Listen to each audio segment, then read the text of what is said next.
Hello, my dear students of class 10th of ICSE.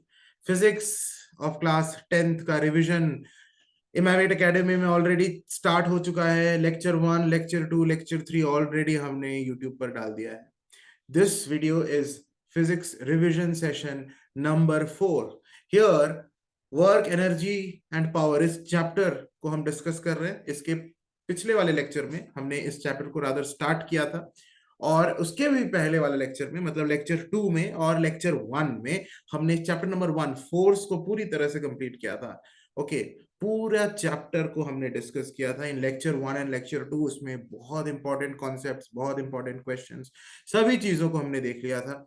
Lecture 1, 2 और 3 को अगर नहीं देखे हो, नीचे लिंक दिया हुआ है डिस्क्रिप्शन बॉक्स में। You click on that link and you will straight away be taken to those lectures. तो चलो, without wasting any more time, हम फिजिक्स रिवीजन सेशन नंबर 4 को स्टार्ट करते हैं। एंड आई वुड रिक्वेस्ट, जो request हम हर वीडियो में करते हैं स्टार्टिंग में और बीच में भी मैं एक दो बार याद दिला दूंगा, if you have not press the like button, please press the like button and support, show your support to me and to keep my enthusiasm on, please press the like button. Also, if you haven't subscribed to the channel and pressed the bell icon, then do it definitely, so that you should not miss any of these revision sessions.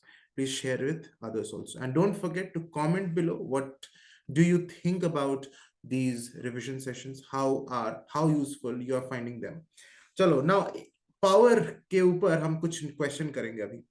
Power का formula हमने previous lecture में discuss किया था, lecture 3 में, that it is rate of doing work divided by time. Power पर based एक question जो बहुत ही फ्रिक्वेंटली बोर्ड्स में पूछता है, बहुत ज्यादा फ्रिक्वेंटली, वो है कि कंपेयर द पावर डेवलप, दो बॉडीज का पावर का कंपैरिजन, रेशियो वो पूछते हैं। कई बार तो वर्क का भी कंपैरिजन पूछते हैं, तो हम लोग एक क्वेश्चन करते हैं जिसमें हमें वर्क का कंपैरिजन एंड पावर का कंपैरिजन पूछा गया। ये क्वेश्चन, इस तरह का क्वेश्चन बोर्ड्स में कई बार पूछा है, अगर प्रीवियस ईयर क्वेश्चन उठा के देख लो तो very very frequently asked question है इस टाइप के क्वेश्चन, एंड बहुत ज्यादा इंपॉर्टेंट है। A boy of mass 40 kg climbs up a flight means staircase, flight of 30 steps. Okay, 30 steps, each 20 centimeters high. ठीक है, तो वो सीढ़ियों पर चढ़ता है, एंड एक एक सीढ़ी 20 सेंटीमीटर्स हाइट का है। वो कितने सीढ़ियों को चढ़ा? 30 सीढ़ियों को वो चढ़ा।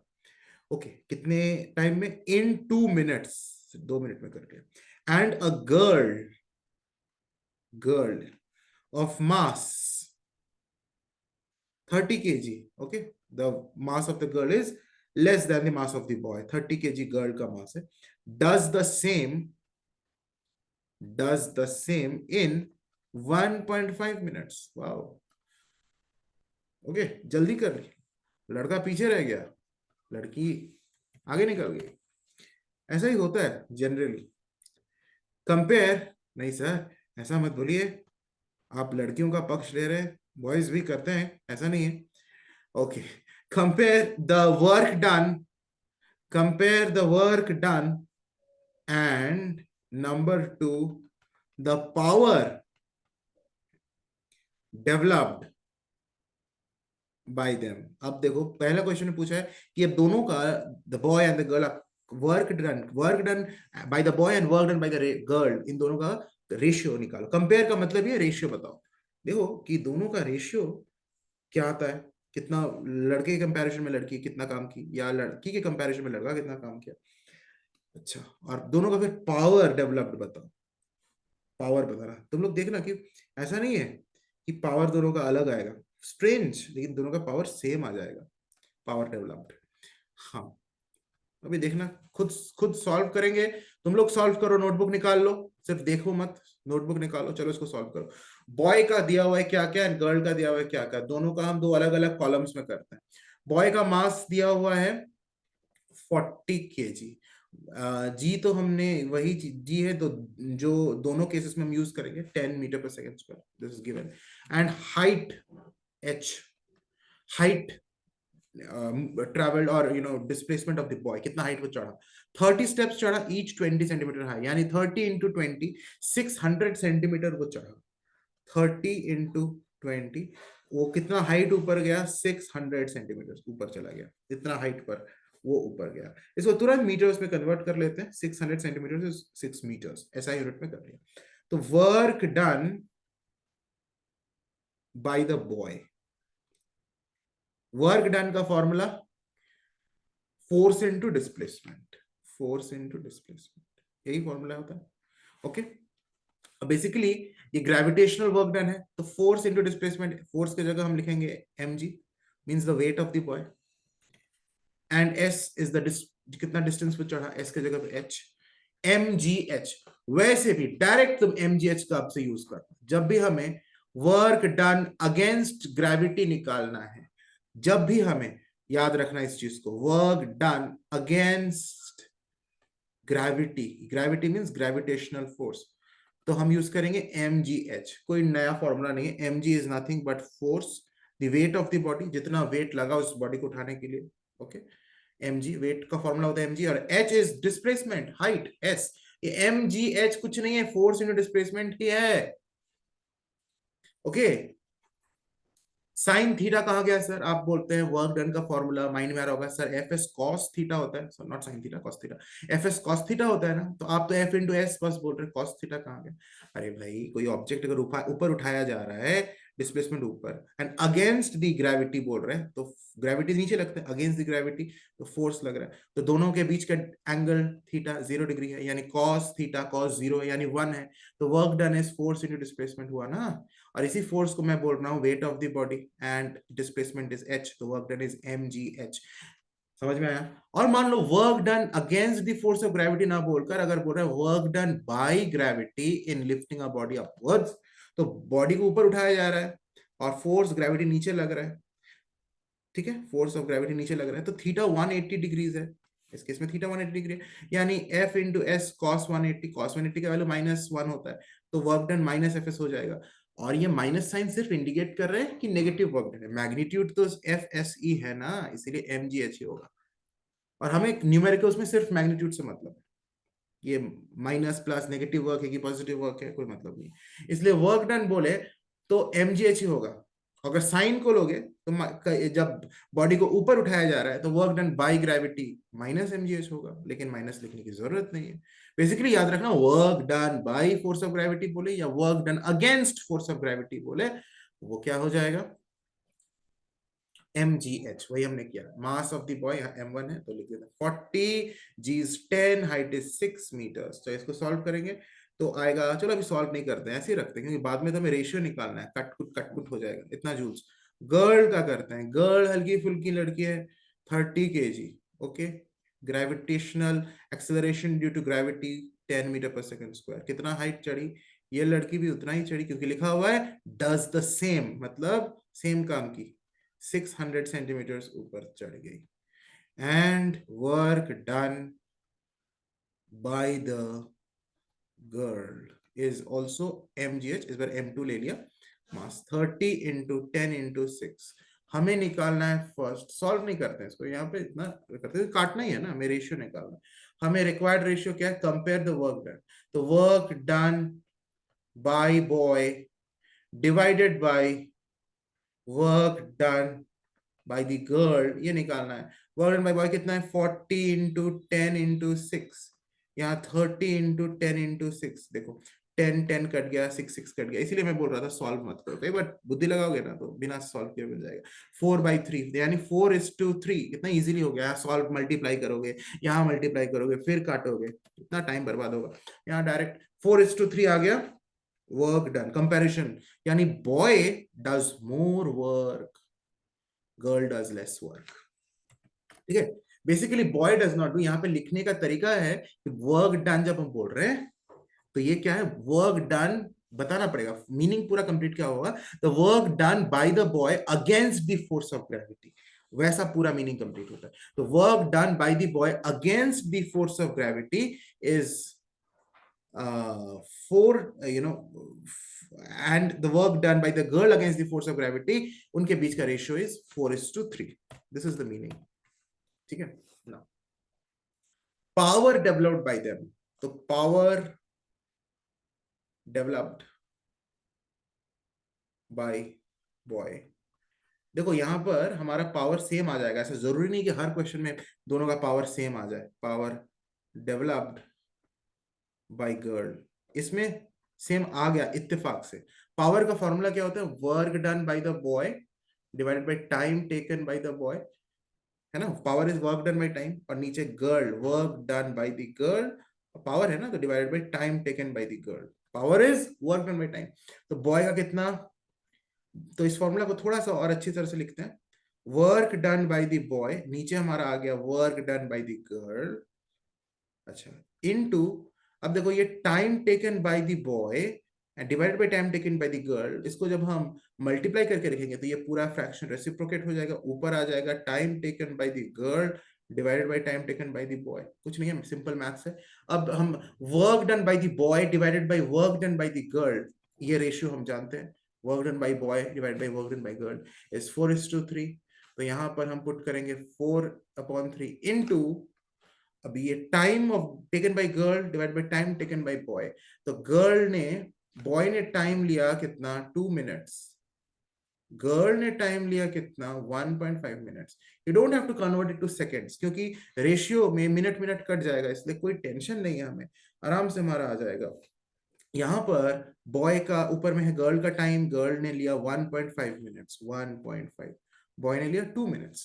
You don't have to necessarily convert it to seconds, तुम चाहते हो तो सेकंड में भी कन्वर्ट करके कर सकते हो, सेम आंसर आएगा, क्योंकि हमने मिनट मिनट लिया तो मिनट मिनट तो कट गया, तो कोई टेंशन नहीं है, यूनिट का कोई टेंशन ही नहीं है, आंसर सेम आएगा। इसको देखो, 2 2s are 4 और ये कट गया, 3 5s are 15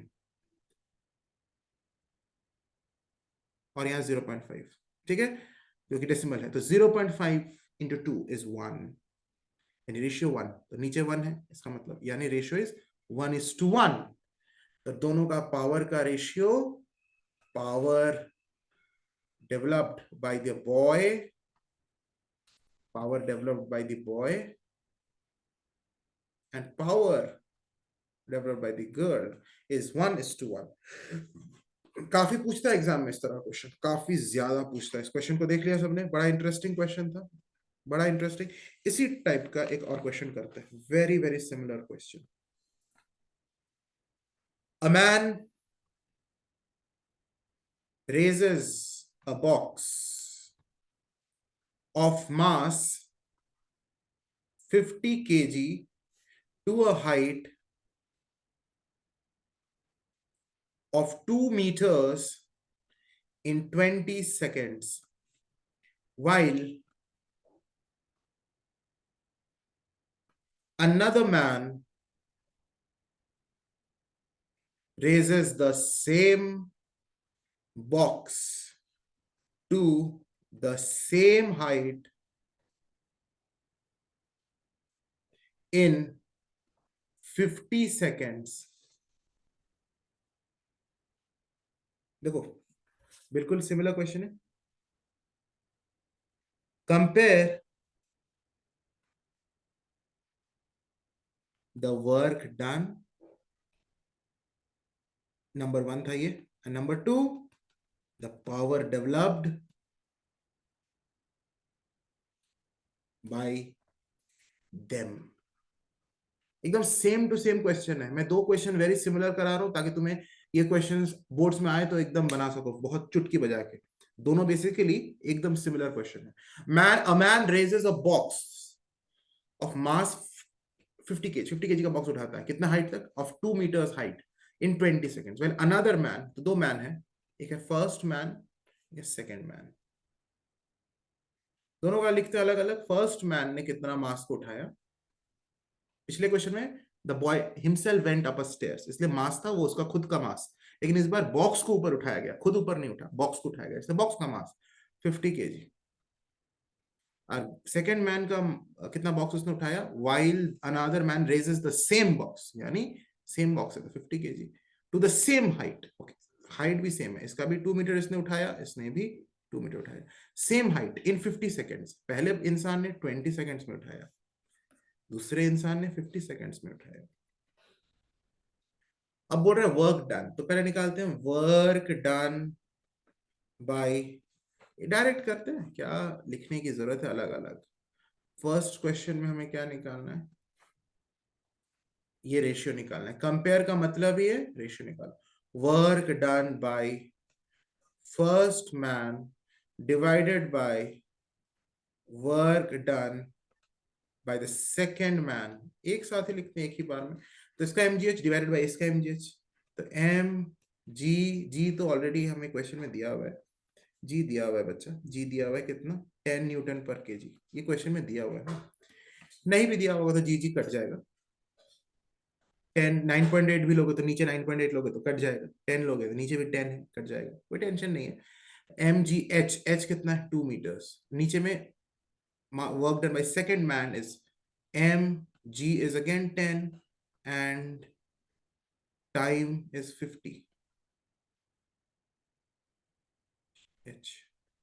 टाइम नहीं चाहिए ना यहाँ पे, एच चाहिए, सॉरी एच चाहिए। तो M G H, H is 2 meters, इसका भी एच 2 मीटर्स, 12, तो दोनों का तो सेम पूरा कट गया, 1:1, यानी दोनों इंसानों ने same amount of work done किया against gravity. Now power developed by them, power developed by first man divided by power developed by second man. मैंने बताया था पिछले क्वेश्चन में तो दोनों का पावर सेम आया था, सेम नहीं भी हो सकता है, इसमें देखते हैं। पावर का फॉर्मूला होता है वर्क डन, तो work done by the first man divided by time taken by the first man upon work done by the second man, इसे W second man लिख रहा हूँ, divided by time taken by the second man, T second man लिख रहा हूँ। इसी formula को थोड़ा और बेहतरीन कर देता हूँ, work done by the first man divided by work done by the second man into time, reciprocate हो जाएगा, time of the second man will come ऊपर, पिछले क्वेश्चन में भी ऐसा ही था, टाइम ऑफ द गर्ल ऊपर आ गया था and time taken by the first man नीचे आ गया। अब वैल्यूज पुट करो, work done bye first man divided by work done bye second man, ये रेशियो में पता है 1:1, तो ये तो 1:1 है, into time of the second man into time of first man. First man ने टाइम लिया 20, तो वो 20 नीचे, सेकेंड मैन ऊपर 50, कट गया, 5:2 is the ratio, 5:2 is the power का ratio. Very very simple question, इस तरह के क्वेश्चंस पूछता है। अब एक इंपॉर्टेंट फॉर्मूला जिस पर बेस्ड न्यूमेरिकल पूछता है, एक इंपॉर्टेंट कॉन्सेप्ट सुनो, लिखते हैं कॉन्सेप्ट, इस पर बेस्ड क्वेश्चन भी करेंगे, बड़ा सिंपल सा कॉन्सेप्ट है एंड बड़ा सिंपल सा न्यूमेरिकल्स भी पूछा जाता है।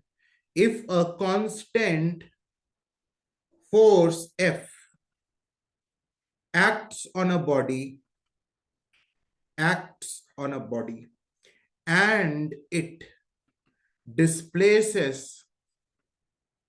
the body by a distance s in the direction of force,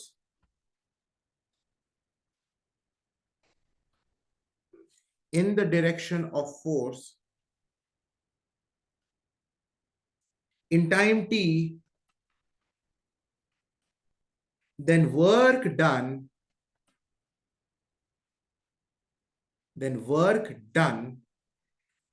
work done कितना हो जाएगा, सुनो पहले, रटा रटा नहीं, खुद से समझो। बोल रहा है कांस्टेंट फोर्स लग रहा है, एक बॉडी है उस पर कांस्टेंट फोर्स लग रहा है F, और and it displaces the body by a distance s in the direction of force, ये बॉडी डिस्प्लेस हो गया फोर्स के डायरेक्शन में और यहां पर आ गया, कितना डिस्टेंस डिस्प्लेस हुआ s, तो बोल रहा है ये टाइम t में हुआ, कितना टाइम लगा t, वर्क डन क्या होगा, तो वर्क डन हम जानते हैं एफ एस कॉस थीटा, और कॉस थीटा यहाँ पर थीटा क्या हो जाएगा, डिस्प्लेसमेंट भी ऐसे हुआ, फोर्स भी वैसे लगा, सेम डायरेक्शन में, तो थीटा 0 डिग्रीज है, यानी कॉस 0 इज 1, तो 1 लिखने की जरूरत नहीं, simple work done is F into S. अच्छा, अब अगर मुझे निकालना पड़े, ये तो पता है इसमें कोई नया चीज तो है नहीं, अभी जो लिखा ये तो बिल्कुल पुराना वाला चीज लिखा है जो पहले ही पढ़ा था, पिछले lecture just immediate previous lecture में पढ़ा था। अब पावर का फॉर्मूला भी हम जानते हैं, वर्क डन अपॉन टाइम होता है। अब हम क्या करेंगे, इस वर्क डन के जगह पर हम इस एफ एस को लिखेंगे, because work done is F into S, तो ये जो न्यूमेरेटर में डब्ल्यू है वर्क डन, उसके जगह पर मैं एफ एस लिखता हूँ, नीचे टाइम लिखता हूँ। अब क्या आ गया, power is force into displacement upon time, इस डिस्प्लेसमेंट या डिस्टेंस अपॉन टाइम को हम, ये डिस्प्लेसमेंट है बेसिकली, डिस्प्लेसमेंट अपॉन टाइम को हम वेलोसिटी बोल सकते हैं, एवरेज वेलोसिटी। इसकी जगह पर हम वेलोसिटी का सिंबल लिखेंगे। पावर इज तो क्या हो जाएगा, एफ इंटू एवरेज वेलोसिटी। अगर गाड़ी का एवरेज वेलोसिटी दिया हुआ है या कोई भी ऑब्जेक्ट का, बॉडी का, उस पर कितना फोर्स लग रहा है वो दिया हुआ है, तो हम पावर निकाल सकते हैं। What is the power developed by that body. Very important formula, very important formula, इस पर बेस्ड न्यूमेरिकल्स बोर्ड्स में बिल्कुल पूछा जाता है कई बार। इसको मेरे साथ साथ बोलो, P is equal to F into V, P is equal to F into V. Power का हमें दो फॉर्मूलाज मिल गया, एक है power is work done upon time, दूसरा power is force into average velocity या एवरेज स्पीड भी बोल सकते हैं। चलो क्वेश्चन करते हैं इस पर, इसके इसके ऊपर बेस्ड। अ मैन, दो न्यूमेरिकल करेंगे। A man exerts a force of 200 Newton in pulling a cart at a constant speed of 16 meter per second. Calculate the power spent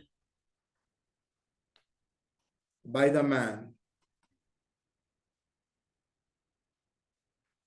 ये क्वेश्चन है। दूसरा एकदम सेम क्वेश्चन है, दोनों को एक साथ लिख देते हैं, आंसर एक बार में करेंगे।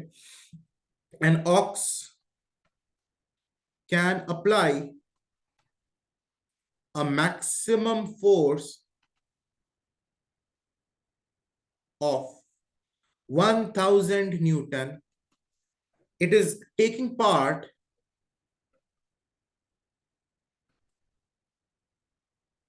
in a cart race and is able to pull the cart and is able to pull the cart at a constant speed of 30 meters per second while making its best efforts.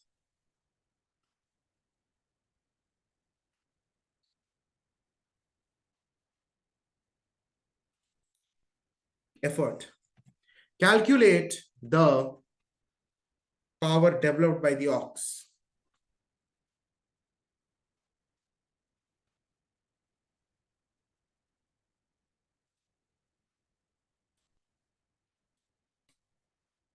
देखो कितना power ox develop करेगा। Ox is able to apply a maximum force of 1000 newton. कितना force लगाया, 1000 newton. It's taking part in a cart race, और एक cart को खींच रहा है। और कितना स्पीड आ गया कार्ट में, at a constant speed of 30 meters पर सेकेंड। एफ इंटू वी दिया हुआ है, पावर ऑफ द ऑक्स निकालना है। एफ इंटू वी, वही फॉर्मूला जो अभी अभी हमने पढ़ा। इतना 30,000 30,000 वॉट। पावर का यूनिट वॉट होता है, 30,000 वॉट। इसको हम बोल सकते हैं 30 किलोवाट। वैसे 30,000 वॉट भी लिखोगे तो चलेगा, या फिर साइंटिफिक नोटेशन में छोड़ दोगे 3 × 10⁴ वॉट। ये तो सबसे अच्छा है, मैं तो बोलूंगा ऐसे छोड़ो, 3 × 10⁴ what. This is the best way you can leave the answer scientific notation में। ये क्या हो गया भाई। चलो नेक्स्ट क्वेश्चन, मतलब जो क्वेश्चन हमने लिख के रखा था उसको आप करते हैं। A man exerts a force of 200 Newton, वही सेम डेटा दिया हुआ है, and he's pulling a cart at a constant speed of 16 meters per second। दोनों ऐसा यूनिट में है, कोई टेंशन नहीं है। पावर F इंटू वी, वही सेम बोरिंग सा formula, 200 into 16, 16 2 3 2 6 6 12 3200 what. Very easy question, very boring question.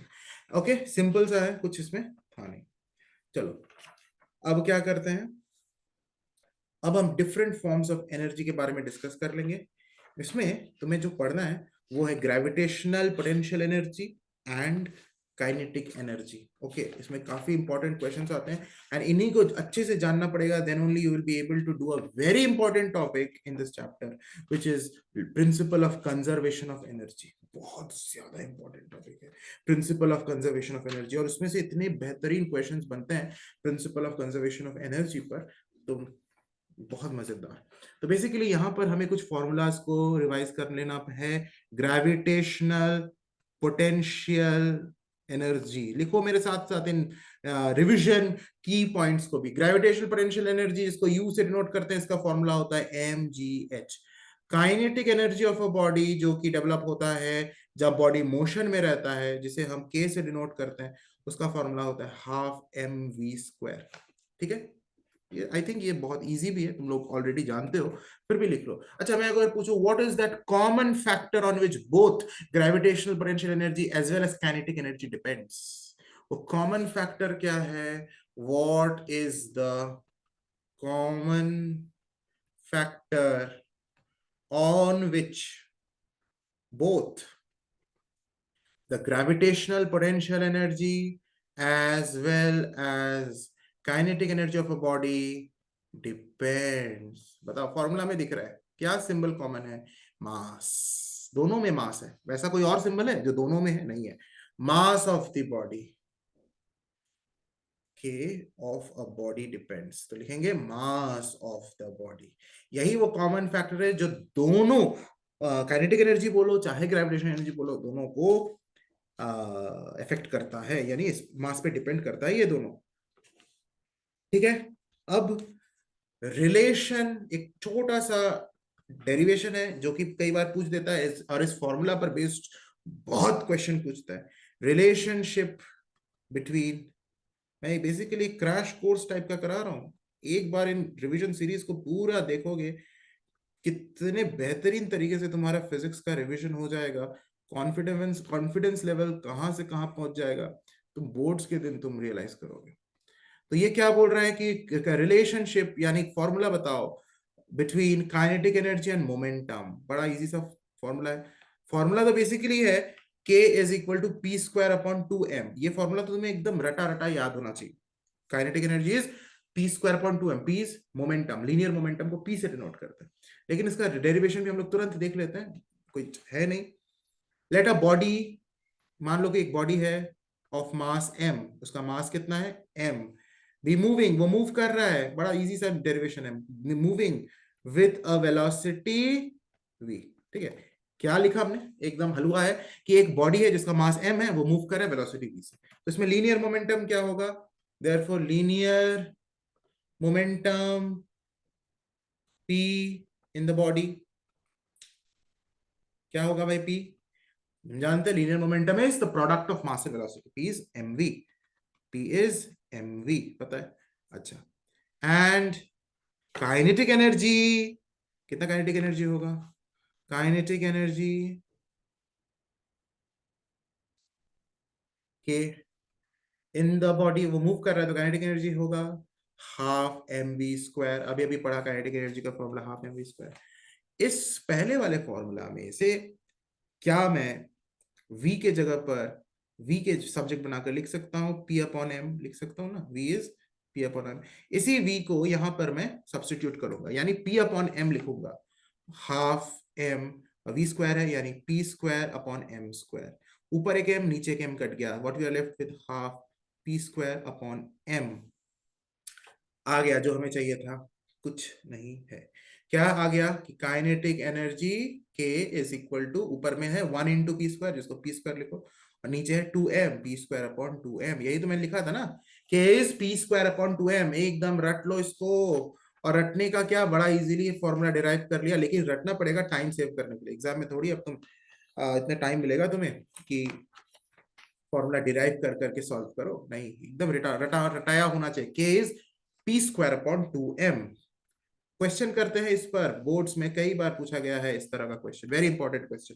Calculate the kinetic energy, calculate the kinetic energy of a body, video को पॉज कर लेना क्वेश्चन लिखने के बाद, of a body of mass 0.1 kg and momentum 20 kg meter per second.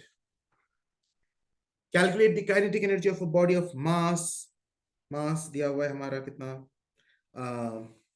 0.1 kg and momentum दिया हुआ है इस बॉडी का। तो मास है 0.1 kg, मोमेंटम मींस p दिया हुआ है 20 kg मीटर पर सेकेंड। और ध्यान से देख लो, दोनों ऐसा यूनिट है, मास का यूनिट kg और लीनियर मोमेंटम का ऐसा यूनिट केजी मीटर पर सेकेंड, बिल्कुल करेक्ट है। हमें काइनेटिक एनर्जी निकालना है।